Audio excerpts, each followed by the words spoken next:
Alors, donc j'appelle tout de suite sur scène donc Sophie Tolo qui va nous rejoindre. Vous êtes directrice du Centre d'architecture et d'urbanisme et de l'environnement CAUE 92. Je vous laisse vous asseoir. Vous avez des micros aussi, vous allez pouvoir partager. On a Tony, merci d'être avec nous pour cette table ronde. Tony Ferreira, le directeur de la LECPOLD. Harmonia aussi. Periantosi va nous rejoindre. Vous êtes responsable du développement de France Chaleur Urbaine. Et puis on a une petite personne qui nous manque là aujourd'hui, qui est malade, donc on l'en excuse, qui est Sylvain Giton pour Urbanis et qui ne pourra pas être avec nous aujourd'hui. Voilà, alors je vous laisse prendre les micros peut-être et vous les partager. Et Tony peut-être venir un peu plus proche de nous, comme ça. Voilà, on se met à côté. Voilà, donc on avait dit peut-être que vous pourriez commencer par un petit tour de table de présentation rapidement.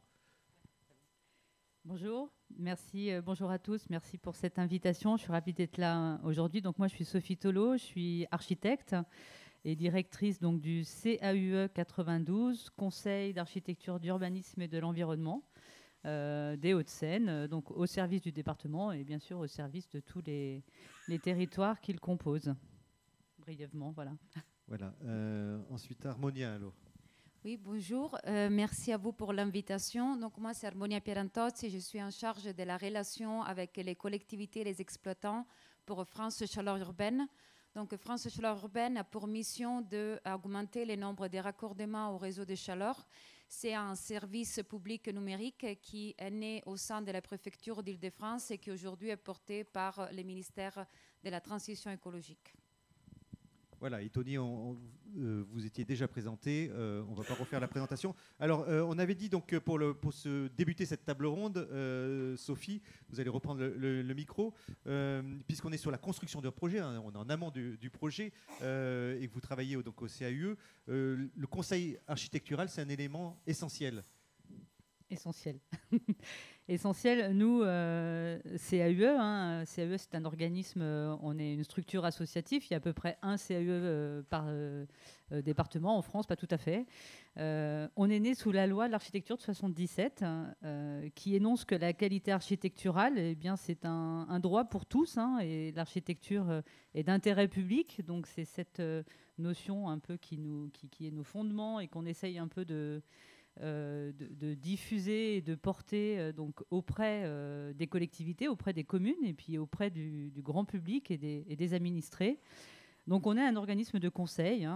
Quand je disais on accompagne les communes, on les accompagne finalement dans un cadre soit collectif. On a des permanences dans les communes. Dans les Hauts-de-Seine, on a à peu près sur 36 communes voilà, une quinzaine de permanences. Donc c'est les mairies qui en font la demande. On reçoit les particuliers dans le cadre de ces permanences autour d'un projet, parfois autour d'un tout début de projet, des prémices. Je crois que c'est un peu aussi ce qui caractérise ces permanences-là, rencontrer les pétitionnaires, les particuliers, mais aussi une copropriété, souvent bien en amont d'un projet.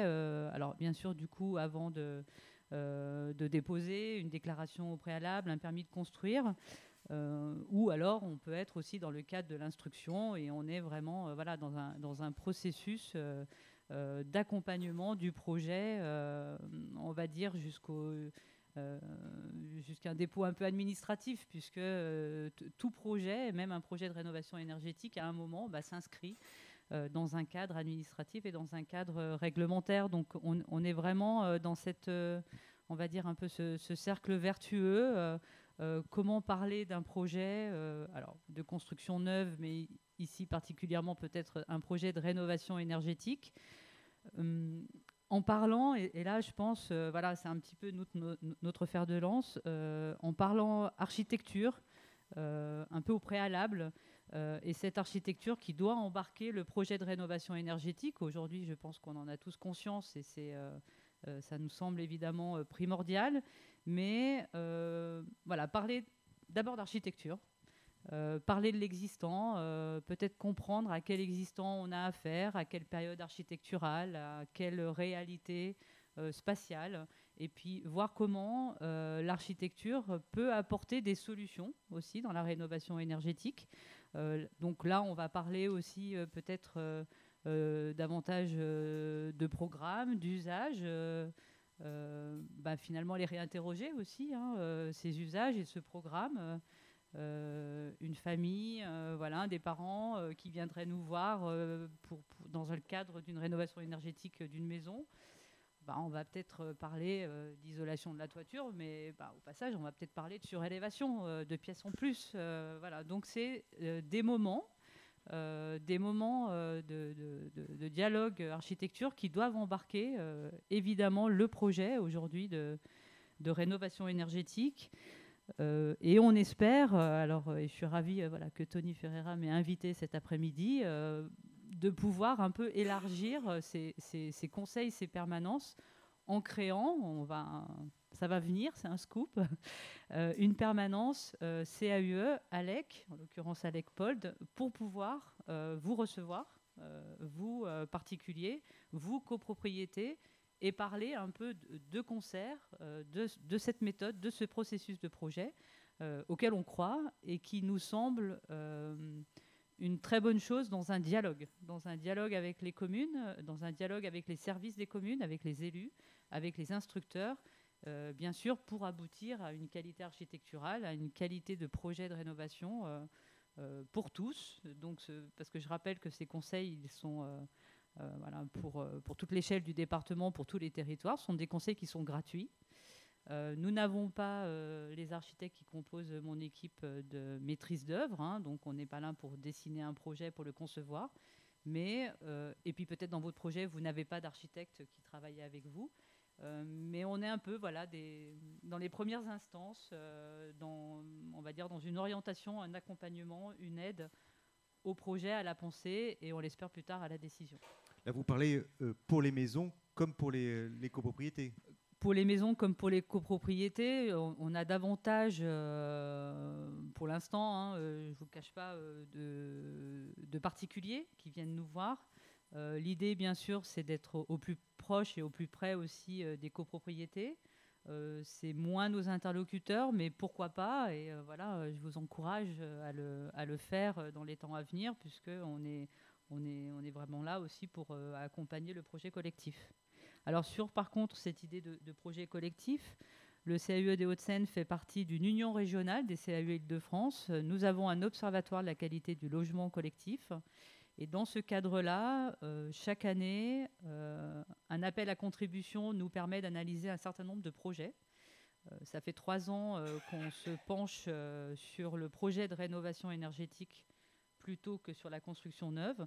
Ce sont des fiches qui sont des analyses qui sont disponibles sur le site internet donc de l'URCAE-IDF que vous pouvez télécharger. La particularité de ces analyses, ce sont des analyses qui sont faites après 2 ans de travaux pour vraiment analyser aussi, avoir des retours d'expérience des gestionnaires, des usagers, de l'architecte, de la maîtrise d'ouvrage. Et ces analyses sont accompagnées de visites pour le grand public, pour vous tous. Donc, bientôt, on a une visite d'une copropriété là, sur le PEC dans le 78. Et là aussi, c'est important de partager un peu une culture commune, une culture architecturale et de pouvoir se rendre compte, visiter, partager des processus de projet, ce qui marche, ce qui ne marche pas, et de faire expérience en fait. Voilà, d'avoir un retour d'expérience. Tony, sur la LEC, effectivement, vous jouez un rôle de conseil aussi. La question qu'on peut se poser, c'est finalement comment on embarque les copropriétaires ou les particuliers, puisque finalement vous êtes divers aujourd'hui en termes de public, comment on les embarque pour qu'au bout du compte, finalement, on passe à l'acte sur ces travaux de rénovation énergétique.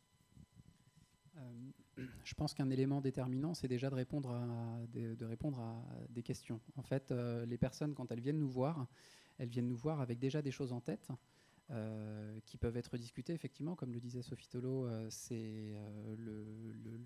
l'idée derrière, c'est d'encourager à avoir une vision globale de projet et pas forcément de regarder, par exemple, un changement de chaudière parce qu'on a une chaudière qui est tombée en panne. Mais la personne vient quand même nous voir avec une préoccupation particulière. Et l'enjeu, c'est déjà de répondre à cette préoccupation. Et ça fait partie de nos devoirs de conseil de pouvoir déjà rassurer la personne en disant « bon, vous êtes au bon endroit, pour avoir des réponses à vos questions. Maintenant, si vous le souhaitez, on peut élargir les choses, regarder avec un petit peu de recul ce qui se passe sur votre bâtiment, que ce soit une maison individuelle ou que ce soit une copropriété, on peut regarder de manière globale ce qu'il est possible d'imaginer dans un projet. Pas forcément avec l'idée d'aboutir tout de suite à un projet de rénovation qui va coûter énormément et qui va nécessiter de refaire l'ensemble des travaux qu'il faudrait faire, mais au moins pour anticiper sur des travaux qui pourraient être amenés à faire dans l'avenir et de façon à ce qu'on puisse au mieux préparer les choses. On sera toujours avec quelque chose de plus performant et qui répondra mieux aux attentes si on l'a anticipé, si on a prévu d'éventuels travaux, que si on les fait effectivement au coup par coup parce qu'on a un dysfonctionnement ou une panne qui est survenue. Oui. Alors quand vous rentrez dans ce projet avec un besoin et puis finalement on dit bon c'est plus global, avec quoi va repartir le particulier qui va venir vous voir, il va repartir avec un dossier, il va repartir avec des plans, il va repartir avec un schéma d'aide, enfin c'est quoi le rendu finalement que vous allez lui fournir? Alors j'espère surtout qu'il ne va pas repartir avec mal à la tête. Mais effectivement, l'idée, c'est de présenter le champ des possibles. Donc déjà de discuter le projet en tant que tel, à savoir quels travaux sont envisageables, quelles études seraient pertinentes à réaliser en amont, quels acteurs faudrait-il mobiliser pour se faire accompagner ou pour démarrer des études ou autres. Donc ça permet de voir en fait le champ du travail à faire, les devoirs un petit peu à faire. Et puis en face, c'est de montrer finalement la méthode. Comment est-ce qu'on peut mettre en marche tout ça en fait, comment est-ce qu'on va bien imbriquer tous les rouages de façon à ce que ça se passe finalement de manière la plus fluide possible en tout cas. Et ça, typiquement, c'est le rôle des conseillers de la LEC d'apporter tous les éléments, toutes les briques, tous les rouages qui vont permettre d'avancer dans un projet de rénovation. Et puis, bien entendu, après, d'apporter aussi tous les éléments qui vont permettre la décision, donc tout ce qui est lié à l'aide à la décision, à savoir les éléments en lien avec les aides financières mobilisables, avec les gains espérés d'un projet, donc les gains en matière de confort, de réduction des charges, d'amélioration de la qualité architecturale, de la pérennité du bâti, etc. De voir l'ensemble des avantages liés au projet, parce qu'un projet bien construit, c'est un projet qui va répondre à une multiplicité de problématiques, de dysfonctionnements, et donc on va voir de nombreuses améliorations qui vont être associées à celui-ci. Oui, on continue sur ce tour de table et puis après on va discuter aussi ensemble. Ce qu'on ne vous a pas dit, cher public, c'est qu'on vous propose de discuter entre nous et puis après de prendre les questions, hein, vos questions que vous aurez. On laissera une vingtaine de minutes à la fin de ce débat pour prendre vos questions. Harmonia, alors effectivement, là on est sur un sujet un peu de spécial sur la partie production d'énergie, parce qu'on voit à quel point aujourd'hui la hausse des coûts d'énergie met certains ménages en difficulté. Hein. Et vous fournissez du conseil pour le raccordement au réseau de chaleur. Et on sait que les réseaux de chaleur aussi sont protégés de la hausse des coûts d'énergie. Hein. Mais vous allez nous expliquer peut-être un peu tout ça. Mais aujourd'hui, le public qui est avec nous peut se poser la question, c'est est-ce que moi, je peux me brancher au réseau de chaleur? Quand est-ce que je vais me brancher au réseau de chaleur? C'est quoi les éléments déclencheurs? Voilà, vous avez des petites diapos. Voilà. Parfait. Alors, je vais vous chercher la zapette d'ailleurs. La zapette, c'est 3 slides. Mais je peux zappeter. Allez. Voilà. Donc, oui, déjà, les réseaux de chaleur, vous parlez effectivement de protection des prix, parce qu'aujourd'hui, en moyenne en France, donc il y a, selon les derniers rapports de la FEDEN, il y a presque 900 réseaux de chaleur partout en France. Et aujourd'hui, il y en a 550 qui sont classés. Donc, ça veut dire qu'ils ont au moins 50% d'énergie renouvelable. Les sources d'énergie, c'est la géothermie, l'incinération des déchets, la biomasse.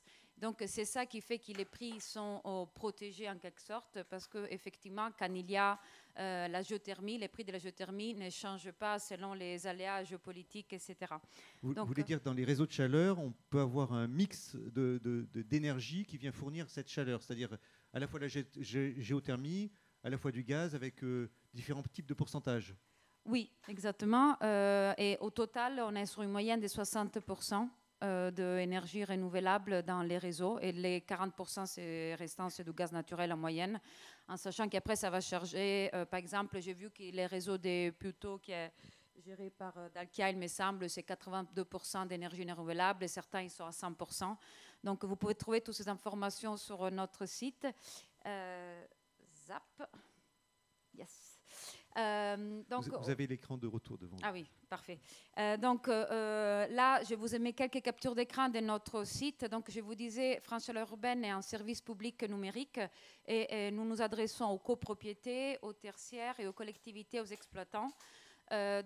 Pour les exploitants, il y aura par la suite Dalkia qui va intervenir. Donc, je vais me focaliser sur les services pour les copropriétés. Donc, les réseaux de chaleur sont particulièrement pertinents dans les cas des copropriétés et donc de bâtiments avec plusieurs logements qui ont déjà un système de chauffage collectif. Donc, c'est vraiment adapté quand c'est du gaz ou du fuel, en sachant qu'en plus, comme vous savez certainement, les remplacements de chaudières fuel est interdit depuis cette année. En parlant d'anticipation, c'est bien d'anticiper. Si dans 2-3 ans, vous devez changer votre chaudière fuel, c'est bien d'anticiper tout ça.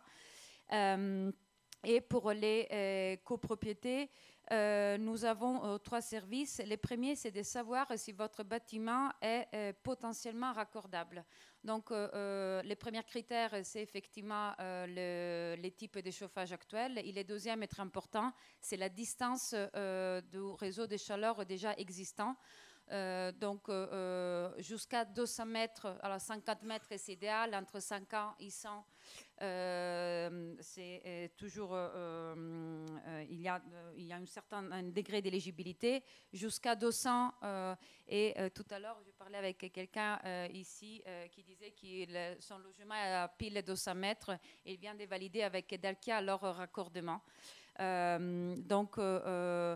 c'est la première critère. Donc, vous trouvez sur notre site, c'est vraiment un outil très pratique. Vous tapez votre adresse et vous savez tout de suite, vous avez une première degré de réponse qui est la distance de votre copropriété du réseau de chaleur.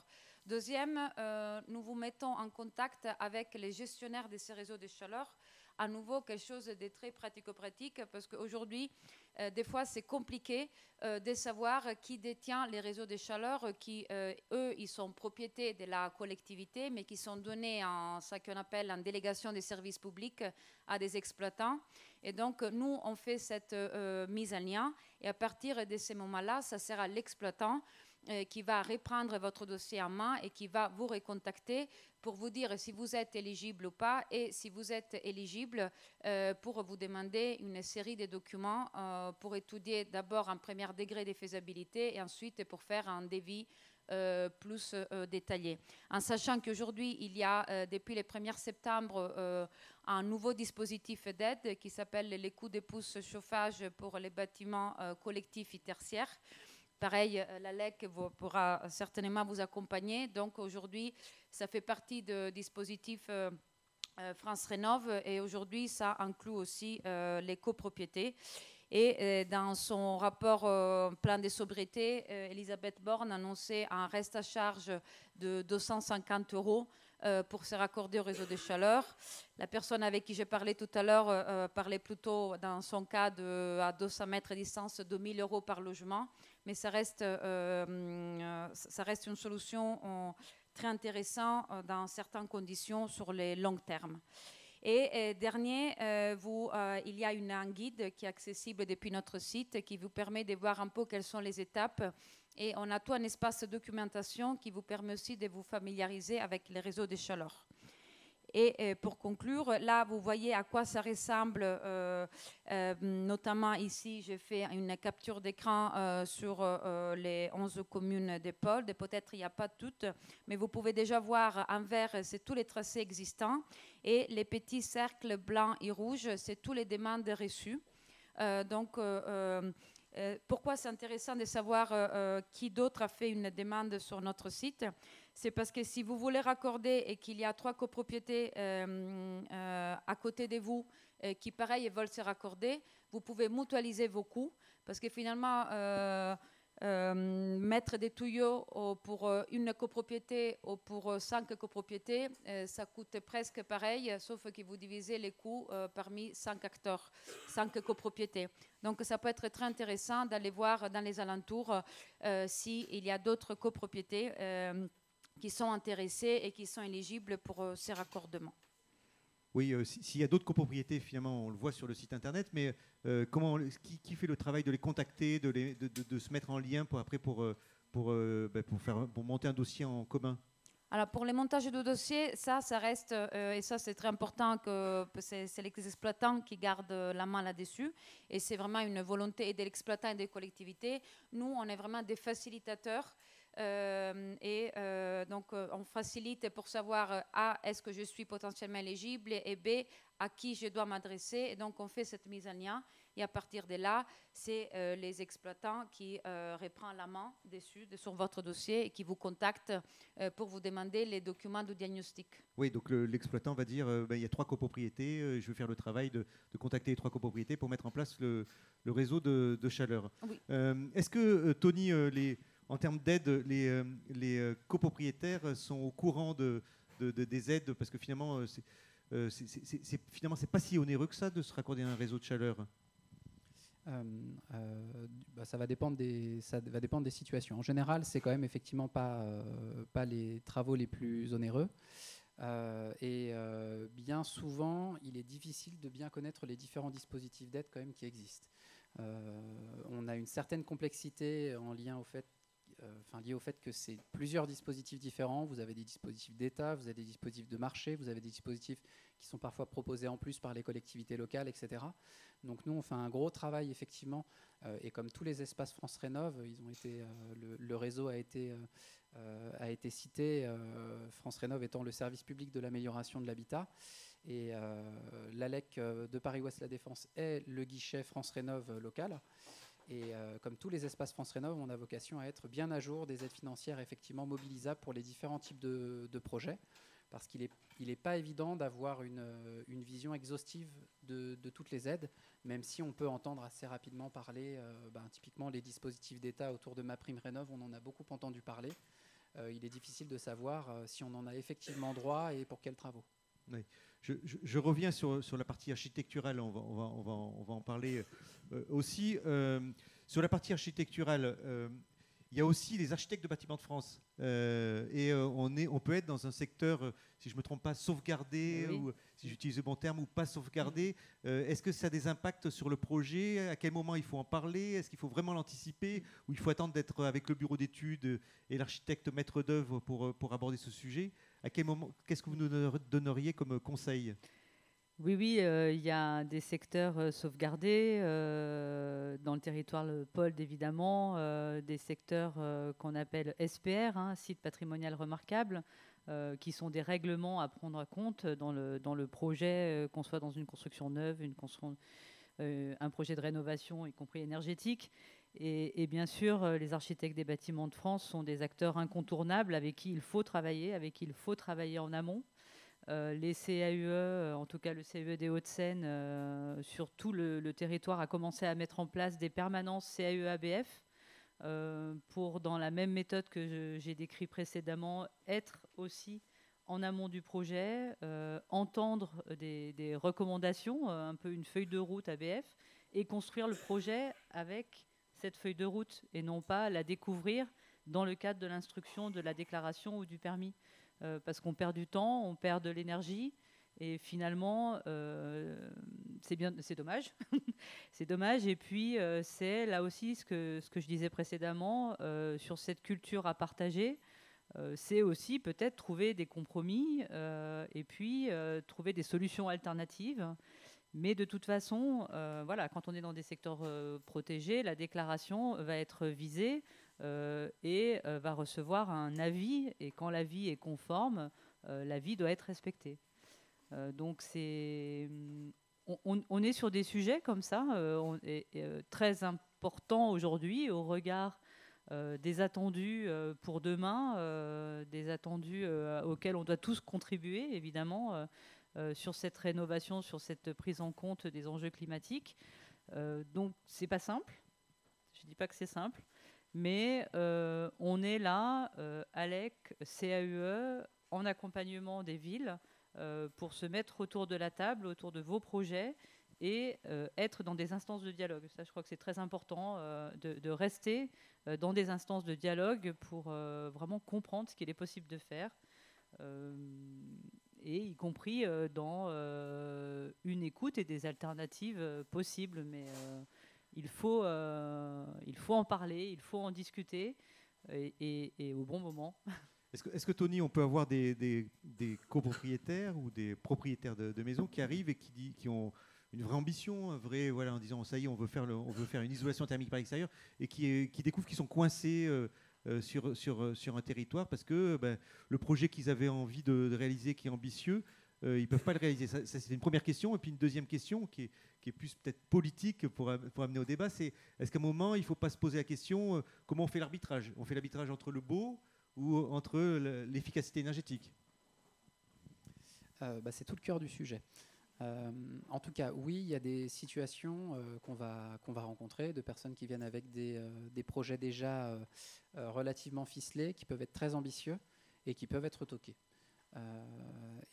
C'est pour ça, et on le répétera jamais assez, qu'il est toujours très important de prévoir les choses en amont, de contacter notamment votre service urbanisme de votre ville pour bien en amont parler de votre projet, identifier les travaux qui vont être réalisés. Dès qu'on va avoir un impact sur l'extérieur, il va y avoir un regard qui va être particulièrement attentif sur les secteurs effectivement sauvegardés.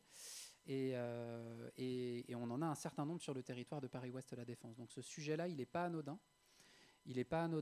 Il doit donc nous falloir, quand on monte un projet, avoir à la fois la mesure de l'ambition de rénovation énergétique que l'on souhaite atteindre, et à la fois celle de la qualité architecturale, de la préservation patrimoniale qu'il va falloir associer au projet. Mais ce n'est pas forcément antinomique. On va avoir des situations même où, à l'occasion d'un projet de rénovation, on va pouvoir faire de l'amélioration architecturale. On a des situations où peut-être que finalement on ne peut pas envisager une isolation par l'extérieur sur telle ou telle façade, mais ça ne veut pas dire qu'on ne peut pas l'envisager par l'intérieur avec des matériaux adaptés. On peut aussi jouer sur d'autres volets. Il y a la question des systèmes, de l'usage, des systèmes de chauffage, fourniture d'eau chaude, ventilation, etc. Il y a quand même de toute façon beaucoup de choses qu'il est possible de faire. Donc il faut bien prendre le temps de voir quelles sont en fait les contraintes. Le terme est peut-être pas adapté parce que c'est assez péjoratif, mais en fait de voir effectivement quels éléments on doit prendre en compte pour construire le projet. Sophie. J'ai envie de rajouter, mais ça va vraiment dans ton sens. On pourrait partager des images, des projets, mais quand je disais tout à l'heure que parfois la solution architecturale peut être la solution énergétique, les architectes des bâtiments de France, les instructeurs et les élus, je pense, ont aussi une vision et une ouverture sur le projet contemporain d'aujourd'hui et de demain. Je pensais à un projet d'une maison meulière avec une façade nord en mauvais état. Alors, l'idée d'isoler par l'extérieur une maison meulière, a priori, voilà, ça posait problème. De déposer cette façade, de surépaissir cette façade et de proposer un vrai espace architectural vitré d'1 mètre d'épaisseur avec une spatialité dans la maison, un nouveau lieu de vie, comme un jardin d'hiver avec une vraie réponse thermique. Ça, c'est un projet qui a été accepté. Donc, on est aussi dans une recherche architecturale au service du projet de rénovation énergétique. Moi, c'est vraiment ce discours que j'ai envie de porter. Et évidemment, les architectes, les bureaux d'études, l'ALEC peuvent vous aider à réfléchir dans ce sens-là, en fait. Oui, on a des fois des particuliers alors, qui vont venir vous voir, si je résume, ce qu'on se dit, qui vont venir vous voir avec un projet. Je veux me raccorder au réseau de chaleur. Et ce que vous leur dites, ce que j'en retiens, c'est qu'il faut avoir une vision un peu plus globale et prendre un peu de recul, en disant bon, on va inscrire ce projet de changement de source d'énergie avec une vision un peu plus globale sur le bâtiment. Il faut qu'il y ait un architecte qui vienne et à l'occasion de ces travaux, on peut faire d'autres choses. Est-ce que c'est bien ça qu'il faut donner comme conseil à notre public aujourd'hui, de dire on va prendre un peu de recul? Complètement. Je pense que c'est, encore une fois, c'est pas encouragé à faire tous les travaux d'un coup, mais en tout cas, c'est à bien voir le champ des possibles des travaux qu'il est possible de faire et d'anticiper. Et par ailleurs, en lien avec ce besoin de vision globale, on a aussi aujourd'hui les modalités d'aide financière qui intègrent cette dimension globale. Et typiquement, si on prend le cas de la copropriété, on avait des groupes de travail ce matin avec des copropriétaires et c'est un sujet qui a été soulevé. L'aide de l'État sur les copropriétés s'appelle MaPrimeRénov' copropriété et impose un gain énergétique minimal de 35% pour pouvoir mobiliser cette aide. Voilà. Alors il y a d'autres obligations à atteindre, etc. Mais cette obligation de 35% d'amélioration énergétique, elle n'est pas anodine. Et si on a commencé, par exemple, par faire le raccordement au réseau de chaleur, qui nous fait déjà un gain significatif en matière d'amélioration énergétique, et que par la suite on se dit tiens, il faudrait peut-être faire un ravalement avec isolation thermique, mais qu'on n'atteint plus les 35% d'amélioration énergétique, qu'on a déjà bénéficié finalement d'un gain significatif qui ne peut plus être cumulé, et on perd la possibilité de mobiliser MaPrimeRénov' copropriété. Donc c'est aussi dans cette idée d'avoir alors à la fois le champ des possibles des travaux qu'il serait pertinent de réaliser, mais aussi avoir la visualisation des dispositifs financiers et des opportunités potentiellement qu'on peut avoir pour lancer un projet. Oui, parce qu'on n'est pas au courant toujours de tous les dispositifs dont on peut bénéficier. Alors, Harmonia, aujourd'hui on met en place un réseau de chaleur, j'avais deux questions. C'est combien de temps il se passe entre le moment où, en imaginant qu'on est dans le meilleur des mondes, que je suis raccordable, entre le moment où je demande et le moment finalement je suis raccordé. Et est-ce que vous donnerez comme conseil de dire en même temps, faites d'abord une isolation et puis après raccordez-vous au réseau de chaleur, ou on se raccorde au réseau de chaleur et après on fait une isolation. Voilà, comment on cadence son projet? Okay, alors, pour la première question, ce que je peux dire, c'est que depuis un an, à France Chaleur Urbaine, on n'a pas vu un raccordement aboutir après une demande. Donc, on est sur du temps long. On est sur 1 an, 2 ans, des fois 3 ans. Et ça, encore une fois, la raison d'anticiper. Je ne sais pas si vous voyez les réseaux de chaleur. C'est lié à quoi alors ce délai? Parce qu'on parlait vraiment d'infrastructures. Les réseaux de chaleur, c'est des tuyaux qui demandent globalement, quand il faut faire il faut mettre des tuyaux sous terre, souvent au niveau du trottoir. Oui, donc il faut demander l'autorisation à la collectivité. C'est la collectivité qui les fait. Ouais. Donc, en fait, les réseaux de chaleur appartiennent à la collectivité qui donne une délégation en exploitant. Donc, des fois, on va se coordonner avec d'autres travaux qui sont déjà en cours. Par exemple, au moment de faire ça, peut-être la personne de Delkia pourra mieux dire que moi, mais je sais que des fois, quand il y a un projet de réorganisation d'un quartier, c'est le moment de mettre ces tuyaux. Donc, c'est des tuyaux qui amènent de l'eau chaude.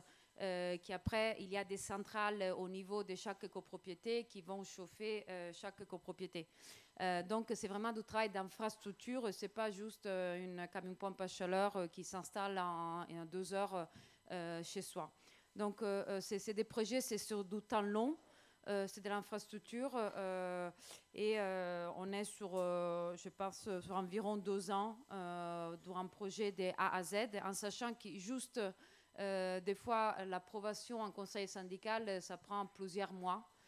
Donc, il faut aussi mettre ça en compte que ça, vous le savez mieux que moi, mais les AG, c'est 1 fois par an. Donc, si on vient de rater les coches, souvent, il faut attendre 1 an juste pour valider. Et vous pouvez demander, il y a beaucoup d'exploitants qui veulent bien participer à votre AG. Pour parler des implications, de la temporalité, des diagnostics qui sont nécessaires. Donc, nous encourageons à solliciter, dans tous les cas, quand c'est possible, les exploitants pour qu'ils participent à votre AG pour répondre à toutes les demandes qu'ils devaient avoir.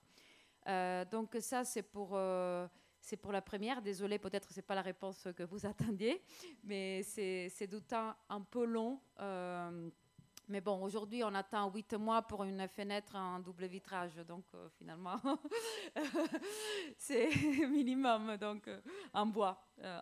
Et j'en ai fait l'expérience parce que j'habite dans une zone patrimoniale dans Lyon. Donc, je connais les sujets. Et pour la deuxième réponse, je pense...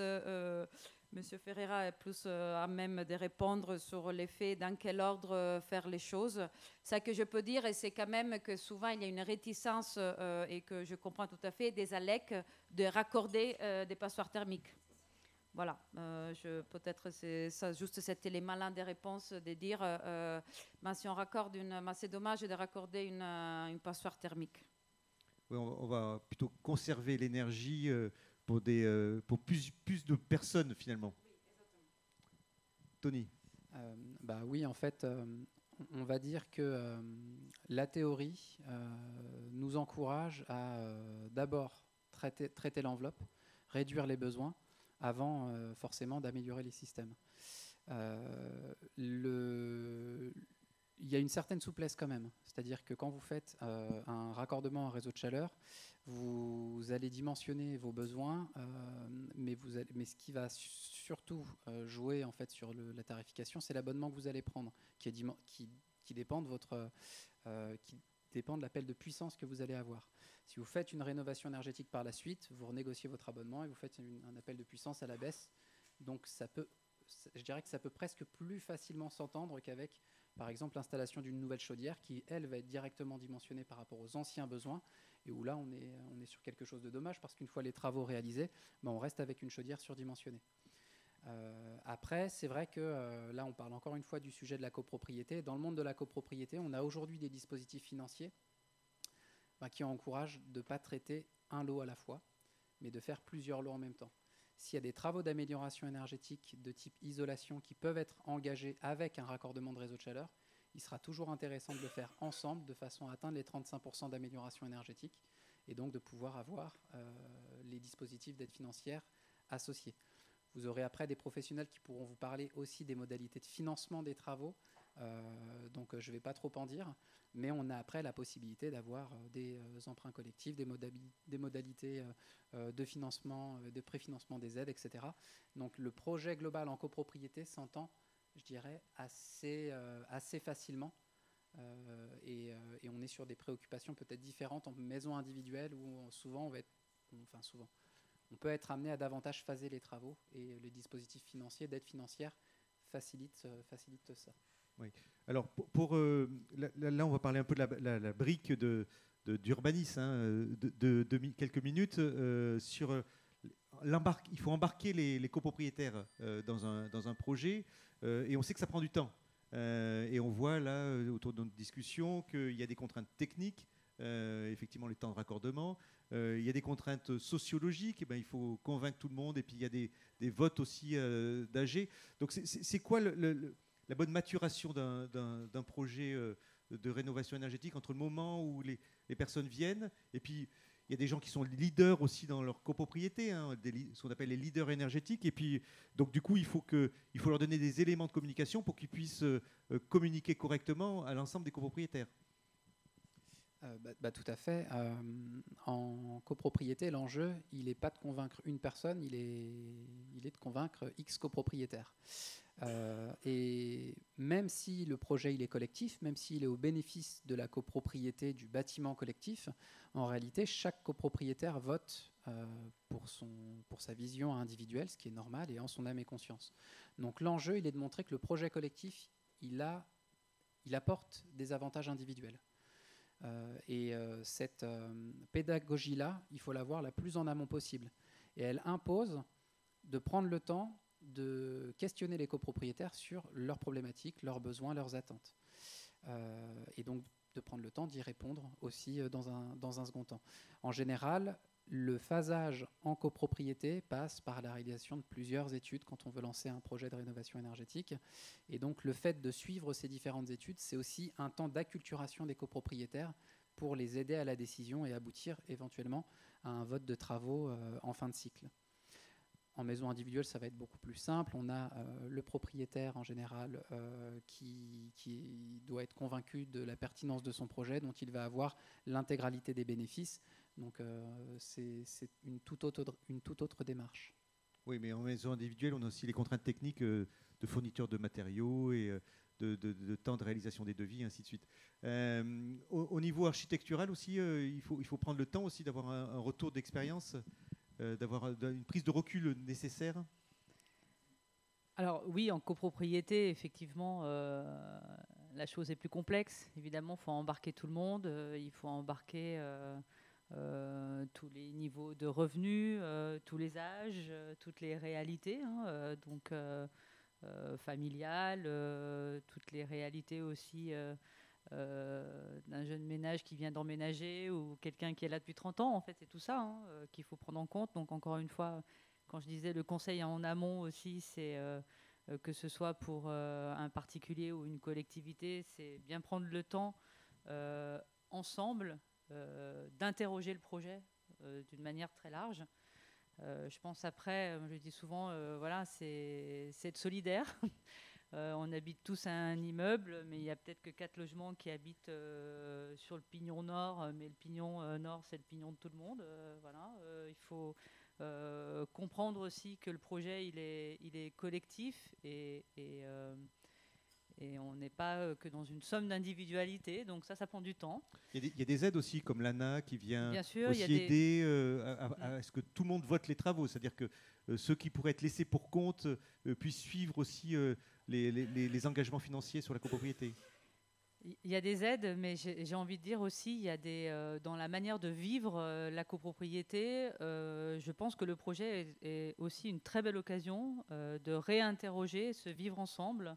Et là, sans vouloir être lourde et sans vouloir insister, encore une fois, parfois le projet architectural, il convoque aussi de réinterroger des usages en rez-de-chaussée, des usages dans les parties communes, des usages dans qu'est-ce qu'un balcon,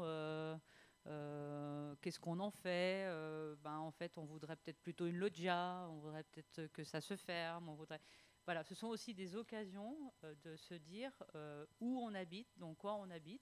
Et finalement, on peut aussi avoir des potentiels de surface exploitable en les isolant, les utilisant. Je pense que c'est tout ça qu'il faut embarquer aussi. C'est global. Bien sûr, après, il y a des aides, et il faut pouvoir les convoquer au bon moment, mais je pense que c'est du temps, effectivement. Oui. Du temps. Vous voulez dire qu'il peut y avoir une aventure collective à faire un projet ensemble en dehors des intérêts individuels. Mais aussi aujourd'hui, il y a les étiquettes énergie.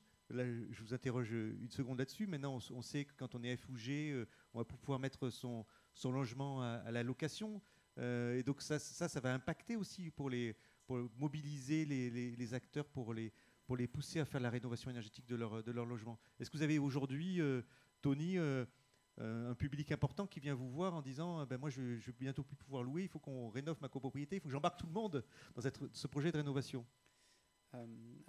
Donc oui, ça c'est un levier très important. Il faut savoir que sur Paris-Ouest La Défense, si je ne m'abuse, on a à peu près la moitié des logements qui sont loués. Et donc l'autre moitié qui sont occupés par les propriétaires ou le copropriétaire. Donc on a un nombre de propriétaires bailleurs conséquent sur le territoire, et donc un nombre de logements qui est potentiellement soumis à l'interdiction de louer qui va se mettre en place avec les logements avec les étiquettes énergiques les plus basses, qui est assez conséquent.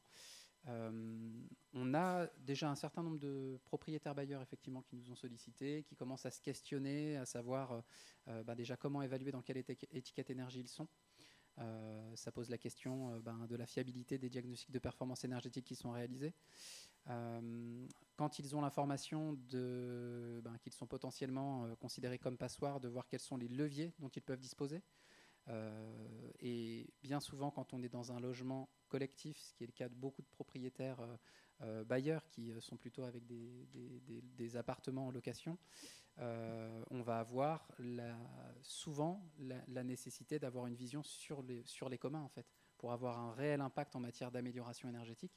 Et donc, ça ça permet, avec l'entrée d'un copropriétaire qui se sent là particulièrement concerné, investi de la question de l'amélioration énergétique de son logement, ça permet d'aller questionner un projet sur les communs, sur le collectif, donc d'aller discuter avec le conseil syndical, d'aller voir s'il y a déjà des études préalables qui ont été réalisées, d'essayer de motiver le syndic, etc., de façon à ce qu'on parte d'une vision finalement de l'amélioration de mon logement à une vision, est-ce qu'on ne peut pas être sur une amélioration de la copropriété, du collectif, et dans un second temps, il y aura peut-être des choses que je pourrais en plus faire dans mon logement. Mais le gros du gain, il est sans doute sur le collectif. Oui, parce que finalement, il y a un changement de paradigme. Avant, c'était les propriétaires occupants qui poussaient à la rénovation énergétique. Maintenant, on va voir les propriétaires bailleurs qui vont pousser à la rénovation énergétique. Donc finalement, tout le monde va pousser à la rénovation énergétique. C'est plutôt effectivement la démarche dans laquelle on est en train d'entrer, sachant que ces interdictions de louer, en fait, elles risquent de toucher y compris les propriétaires occupants. C'est-à-dire que lorsqu'ils vont vouloir mettre en vente leur logement, si c'est un logement qui est une passoire énergétique, parmi les potentiels acquéreurs, il y a des propriétaires bailleurs. Donc le logement qui n'a pas été rénové ou qui n'a pas eu d'amélioration énergétique, il risque d'être dévalué par rapport au reste du marché lors d'une mise en vente. Donc dans l'aspect, en général, tout propriétaire a une vision un petit peu aussi de la vision patrimoniale, dans le sens qu'il a un patrimoine à lui et qu'il veut maintenir. Il y a un volet patrimoine financier dans le patrimoine. Donc il aura tout intérêt aussi à rentrer dans les clous de cette obligation de sortir des passoires énergétiques via l'interdiction de l'eau. Oui, puis peut-être le législateur, dans sa grande sagesse, interdira aussi à la vente, peut-être demain aussi, de logements qui sont des passoires énergétiques. Allez, on va prendre des questions du public aussi. Maintenant, on a un micro qui peut tourner parmi vous. J'imagine que vous êtes nombreux. Vous entendez d'ailleurs des petits bruits. C'est qu'on rajoute des chaises. Vous êtes tellement nombreux, c'est qu'on a été obligé de rajouter des chaises pour vous accueillir toutes et tous. Ceux qui sont devant ne l'ont pas vu, mais la salle s'est bien remplie. Et c'est merveilleux d'être aussi nombreux aujourd'hui. Allez, monsieur, peut-être levez-vous pour poser votre question. Et juste vous présenter. Est-ce que vous êtes un copropriétaire? Oui. C'est vous qui le tenez, c'est ça? Oui. Bonjour, donc je suis propriétaire à Nanterre, mais mon projet porte sur ma question porte sur un projet qui dépasse mon simple statut de propriétaire, parce que je m'intéresse et je réfléchis à la possibilité d'interconnecter différentes propriétés qui sont adjacentes à la mienne et qui sont accessibles mutuellement par une succession de jardins. Donc je réfléchis sur la possibilité d'interconnecter différentes résidences par un mini réseau de chaleur puisant sa source sur la géothermie. J'ai potentiellement 2 ou 3 maisons qui m'ont déjà exprimé un intérêt pour un projet de ce type-là. Donc je ne suis pas une copropriété classique au sens madame, où sur les réseaux de chaleur, vous les servez. Et puis nous sommes par ailleurs loin des réseaux de chaleur qui sont structurés et accessibles. Mais la question serait donc sur ce type de projet un peu atypique, quelles seraient les structures, les aides, les interlocuteurs que nous pourrions solliciter pour avoir un accompagnement en termes de procédure et idéalement bien sûr aussi financier. Voilà, on va répondre à votre question. Alors, qui est-ce qui répond? Harmonia. Je vous précise aussi qu'il y aura tout à l'heure aussi sur la troisième partie, il y aura Dalkia qui sera avec nous pour les réseaux de chaleur et on pourra répondre aussi à ces questions. Alors sur ces projets atypiques, vous pouvez solliciter les mêmes interlocuteurs que sur les projets typiques. En l'occurrence, là où on peut avoir parfois des difficultés, c'est sur les modalités de mobilisation des aides financières et sur les retours d'expérience typiquement que l'on pourra avoir sur des projets qui sont un peu innovants. C'est pas la démarche que vous avez, c'est pas la première qui émerge, en tout cas sur les discussions que l'on peut avoir au niveau de la LEC de Paris-Ouest de la Défense. Mais effectivement, aujourd'hui, on a assez peu de retours d'expérience sur la mise en pratique, sachant que toute la question va être aussi autour de l'exploitation du réseau, parce qu'il y a l'investissement initial et la possibilité technique de le faire. Donc, finalement, vous allez être sur de l'équivalent à un chauffage collectif sur sur plusieurs parcelles, tout simplement. C'est déjà des choses qu'on sait faire aujourd'hui. Il y a, a priori, il faudrait regarder votre situation en détail et peut-être faire des études préalables, mais a priori, techniquement, il n'y a pas de raison que ce soit infaisable. Par contre, derrière, il y a le côté exploitation. Et donc, le fait de créer un statut qui permette une exploitation saine, ça va être sans doute quelque chose de déterminant. Typiquement, peut-être le fait de créer une copropriété tout de même, ou quelque chose d'équivalent. Et c'est ça qui va questionner les aides financières que vous allez pouvoir mobiliser. C'est-à-dire que si le changement de statut n'a pas encore été fait, ben, se pose la question de sur quel dispositif vous allez pouvoir partir. Soit vous avez des dispositifs, notamment les dispositifs d'État, qui sont aux propriétaires ou à la copropriété. Et donc, ça questionne vraiment dans quel système vous êtes au jour de la demande pour voir ce que vous pouvez obtenir comme aide financière. Puis, vous avez toujours des dispositifs qui sont un peu plus souples, comme les certificats d'économie d'énergie, qui en général permettent toujours d'aller récupérer des éléments. Je dirais que la question la plus déterminante, sans doute, dans votre situation, elle est d'ordre juridique, plus que technique. Harmonia, ça se voit des fois effectivement des copropriétés qui se regroupent en disant bah, tiens, on va monter notre propre mini réseau de chaleur. Non, alors je ne l'ai pas vu moi-même. Après, il y a des réseaux de chaleur privés. Donc, ça arrive que sur certains territoires, effectivement, il y a des réseaux de chaleur privés. Après, nous, en tant que service public, on s'y intéresse moins. On s'intéresse vraiment aux réseaux de chaleur des collectivités en délégation des services publics, parce qu'en fait, nous, notre mission, c'est de densifier les réseaux existants. Et très souvent, ma petite expérience sur les sujets, c'est que ces réseaux privés, ils sont dimensionnés déjà que pour les copropriétés qui se raccordent au début. Et donc, ils sont souvent pas intéressants en termes d'extension, parce qu'ils sont déjà dimensionnés pile juste pour couvrir leurs besoins. Voilà. Si on regarde la France, on sait qu'il y a des échéances, 2030, 2040, 2050 sur la rénovation énergétique. Si on regarde en 2050, est-ce que toutes les villes seront toutes raccordées à des réseaux de chaleur? L'ensemble des territoires des villes, est-ce que c'est ça le projet qu'il y a aujourd'hui? Alors aujourd'hui, il y a, comme je disais, 900 réseaux de chaleur. Il me semble que pour 2030, c'est prévu de passer de 900 à 1600. Mais donc, aujourd'hui, la chaleur recouvre 5% du besoin énergétique en France. 5%. Oui, donc on est très très loin on reste quand même un pays de nucléaire et tout. On est très loin et surtout, c'est comme tout, c'est une question de mix énergétique. La chaleur ne peut pas tout répondre. Jusqu'à là, c'était principalement quelque chose qui a été mis en place pour les zones denses.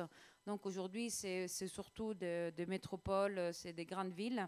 Et l'ADEME a sorti un appel à projet récemment pour les communes de moins de 50 000 habitants. Donc c'est quand même une nouvelle démarche et il y a eu 190 dossiers déposés. Mais donc, dans tous les cas, personnellement, je pense qu'aucun système unique est souhaitable. C'est vraiment une question de mix. Donc, ça va doubler d'ici 2030, mais on est très loin de couvrir les territoires nationaux avec la chaleur. Alors, autre question du public. Voilà. Ah oui, vous êtes nombreux à lever la main. Allez, on va prendre les questions. Bonjour, moi je suis présidente du conseil syndical d'une copropriété sur Puteaux. J'étais étonnée quand vous avez parlé de délai de 2 ans, mais vous parlez de délai de 2 ans de branchement au chauffage urbain pour les zones où il n'y a pas de tuyaux, ou parce que quand on rentre sur le site, pour voir si on est éligible ou pas, je vous donne notre exemple à nous, ils nous ont mis, on est à 100 mètres, mais sur la photo, on voit bien qu'il y a un tuyau dans la rue. Donc est-ce que malgré ça, il y a quand même un délai plus important pour le branchement d'une copropriété quand elle demande? Oui, dans tous les cas, s'il n'y a pas de tuyaux, globalement, vous n'êtes pas raccordable. Parce que, comme je disais, normalement, c'est jusqu'à 200 mètres, il y a l'extension qui est faite. Mais s'il n'y a pas du tout de tuyaux, les réseaux en fait, il y a juste les raccordements. La ville vous dit, l'exploitant vous dit non, vous n'êtes pas éligible. Donc, vous êtes... en fait, ce n'est pas automatique que pas tout le monde est raccordable. Aujourd'hui, les critères pour être raccordable, c'est vraiment max 200 mètres carrés. L'exploitant va étudier, et encore, ce n'est pas dit, parce qu'il sait aussi que les réseaux est au max de son potentiel. En fait, les réseaux ont un total d'énergie qu'il peut dispenser et il sait pas aussi qu'il dispense déjà toute l'énergie.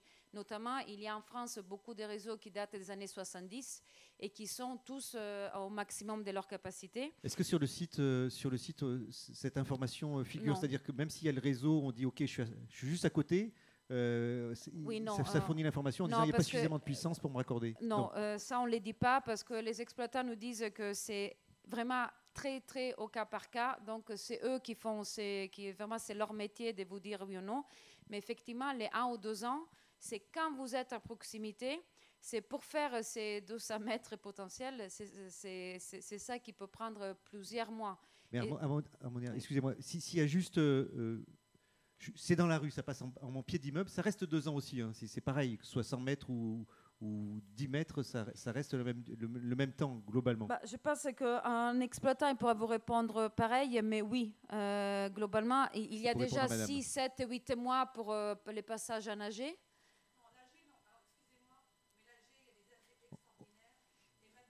On va vous redonner le micro là, Oui. parce comme on enregistre la conférence, madame, excusez-nous. Hein.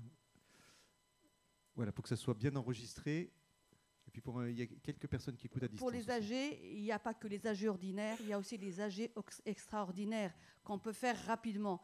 Pour les copropriétés, une fois qu'ils sont décidés, il n'y a pas de problème. Il n'y a pas de délai de 1 an. Hein. On peut le faire rapidement. Voilà, vous pouvez voter plus rapidement, mais vous avez. Après, sur l'aspect technique, ça, on a répondu à Voilà. votre question, je crois. Voilà, moi, c'est par rapport à l'aspect technique, parce que nous, en fait, on était ravis d'entendre parler de ce projet-là sur Puteaux, et au lieu de changer notre chaudière par une chaudière à condensation, on s'était dit, super, on a le chauffage urbain dans notre ville, on va pouvoir en profiter, surtout qu'on voit le tuyau dans la rue, parce que comme vous le dites, sur le site, on vous dit pas ça, on vous l'explique pas, on vous dit justement de demander est-ce que vous êtes éligible, et il vous donne la réponse à combien de mètres. Quand Oui. vous entendez 100 mètres, vous êtes ravis, vous ne pensez pas du tout que les délais vont aller jusqu'à 2 ans, quoi. C'est un peu trop long. Voilà, merci pour votre témoignage, madame. Merci.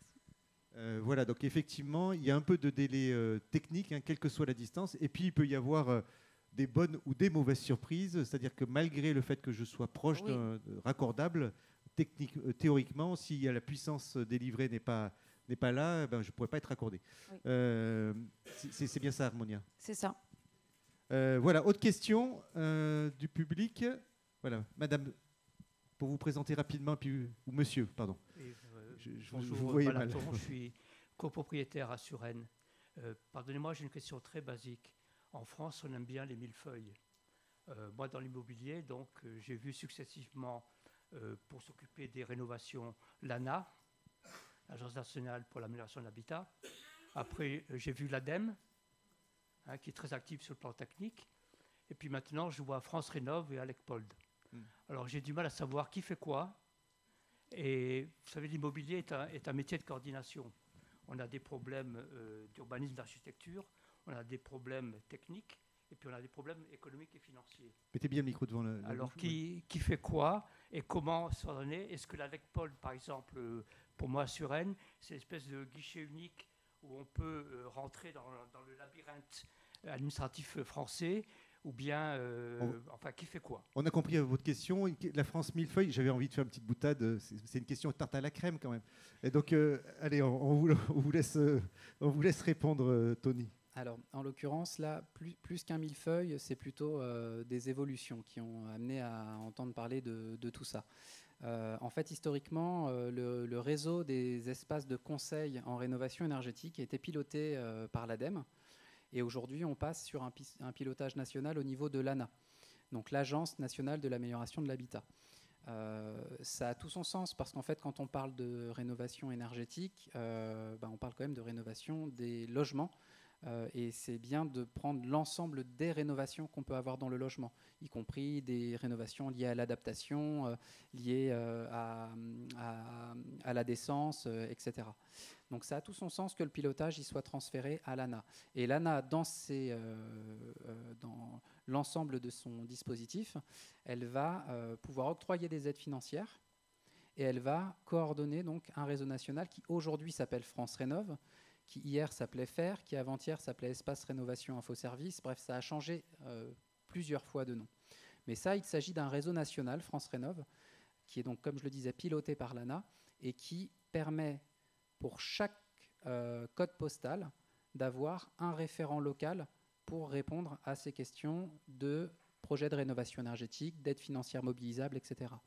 L'ALECPOLD est le guichet France Rénov local, donc piloté par l'ANA, qui permet à la fois de répondre à vos questions, de vous aider à mobiliser des aides, et en lien avec d'autres acteurs du territoire. Donc on va travailler naturellement, comme on l'a évoqué, avec le CAUE des Hauts-de-Seine en ce qui nous concerne.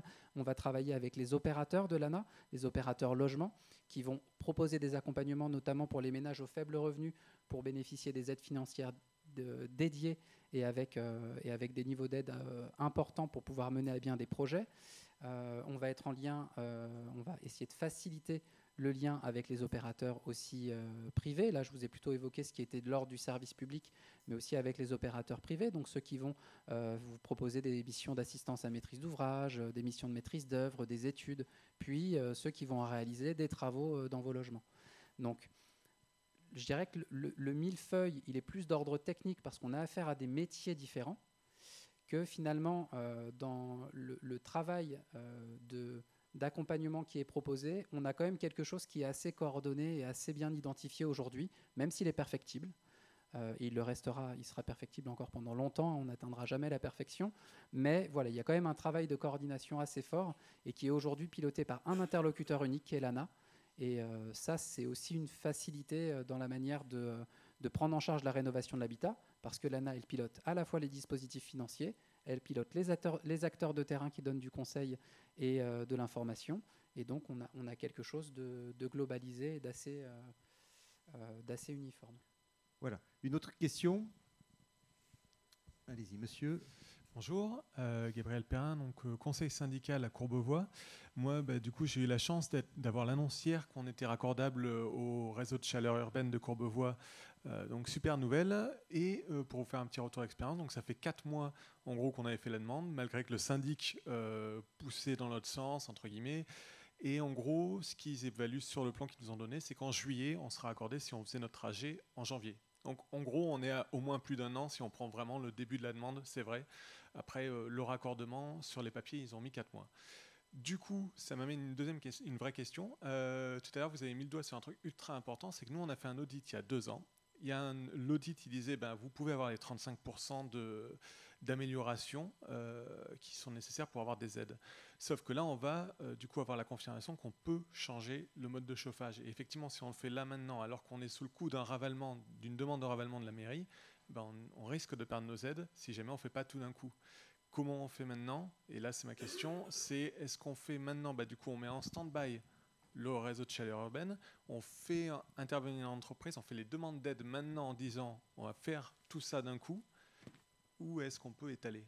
Je ne sais pas si je suis bien compréhensible. Il y a la chaleur, le ravalement. Voilà, on a compris votre question à peu près. La demande d'aide, elle doit être sur le projet global. Elle doit être sur le projet qui vous permet de mobiliser 35% d'amélioration énergétique, sinon vous ne serez pas bénéficiaire de l'aide. Donc il faut que vous intégriez l'ensemble des travaux que vous envisagez de faire. Par contre, les travaux ne sont pas forcément faits en même temps. Vous avez un délai pour les réaliser. Je ne voudrais pas dire de bêtises.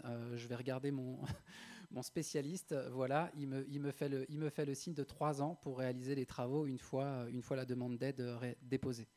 Donc après, les choses peuvent être phasées pendant 3 ans. Par contre, il faut bien que les travaux aient pu être réalisés, parce que si les travaux ne sont pas faits, là, ça peut remettre en cause le bénéfice de l'aide. Donc il faut quand même phaser les choses, je dirais, assez en amont, mais ça n'implique pas de devoir forcément attendre ou à décaler un projet de travaux. Ça peut être de simplement les phaser sur 3 ans. Mais la demande d'aide, elle doit comporter sur l'ensemble des travaux. On va vous redonner le micro. Du coup, il faut que je fasse la demande d'aide maintenant, avant de faire une AG avec Dalkia. Tout à fait. Ouais. Tout à fait. En fait, il faut que vous fassiez la demande d'aide en amont, de façon à ce que vous ayez et il faut qu'elle soit donc la demande d'aide en amont, et il faut qu'elle soit associée à une évaluation énergétique qui correspond au programme de travaux que vous allez faire. Donc les 35% d'amélioration énergétique, elle doit prendre en compte typiquement le raccordement et pas un éventuel projet d'installation de chaudière à condensation, par exemple. Il faut que ce soit les travaux que vous envisagez de faire qui sont évalués énergétiquement en amont, et que ce soit sur ce projet-là que vous faites la demande d'aide en amont. Voilà, mais vous nous faites la transition toute trouvée vers la deuxième table ronde, monsieur, puisqu'on va en parler sur la deuxième table ronde. Donc, je vous rappelle que la deuxième table ronde, donc on va parler de l'organisation du projet, on va parler DTG, audit, diagnostic, financement aussi, on va rentrer dans le détail des financements. Et puis ensuite, on va avoir une troisième table ronde où là, on sera dans les travaux, hein, la réalisation des travaux proprement dit. Voilà, je crois qu'on peut les applaudir pour cette table ronde. Merci à vous toutes et tous pour avoir participé.